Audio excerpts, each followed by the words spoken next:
Ողջույն հարգելի գործընկերներ, պարոն Վարդևանյան, ես ձեզ ճանաչում շուտ վանից,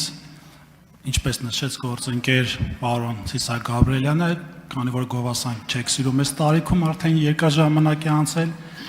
բայց մի կարևոր նկատառում անեմ, ես գիտեմ, որ դու բացի լավ մասնագետ եւ լավ իրավաբան լինելուց նաեւ ունեք հրաշալի մարկային հատկանիշներ, որակներ։ Երկու հարց ունեմ, առաջինը վերաբերելի է նրան, որ որպես ազգային ժողովի փոխնախագահի թեկնածու որն է լինելու ձեր ներդրումը այդ պաշտոնում, եւ երկրորդը այն քաղաքական մթնոլորտը եւ դրա հետևանքով բխված քաղաքական բանտարկելի առկայությունը Հայաստանում արդյոք վնասում է Հայաստանի միջազգային վարկանիշին, թե ոչ։ Շնորհակալություն։ Շնորհակալ եմ նաև ձեր բնութագրման համար, պարոն Դավթյան ջան։ Հետևյալը կասեմ, առնվազն պատկերացնում եմ, որ եթե նույնիսկ չնչին, բայց հավաքական մեր այն հայրենակիցների ձայնը, իդեպ պատահական չի, որ այն հենց սահմանադիրը նախատեսել է, որ ընդդիմադիր խմբակցությունները ներկայացնող ուժերից է լինում առաջադրումը, որովհետև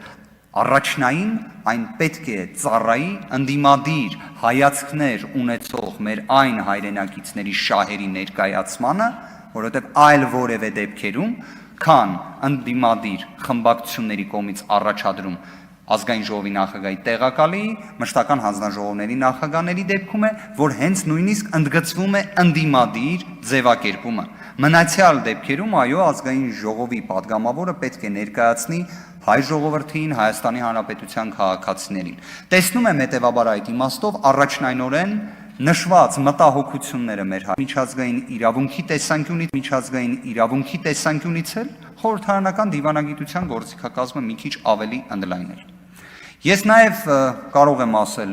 որ որպես ազգային ժողովի նախագահի տեղակալ, բնականաբար պետք է սահմանափակված լինեմ այն սկզբունքներով եւ մոտեցումներով, որոնք ես ինքս հռչակել եմ, ինքս ներկայացրել եմ, բարձրաձայնել եմ բազմաթիվ դեպքերում։ Ես չեմ կարող որպես падգամավոր, ով նախկինում եղել է փաստաբան, խոսեմ օրինակ, որ իրավունքը պետք է գերակայի, բայց հենց ունենամ լծակը, լինեմ ճիշտ հակառակ մոտեցման կրողը։ Այդ հենց դեպքեր տեսել ենք վերջին ժամանակահատվածում։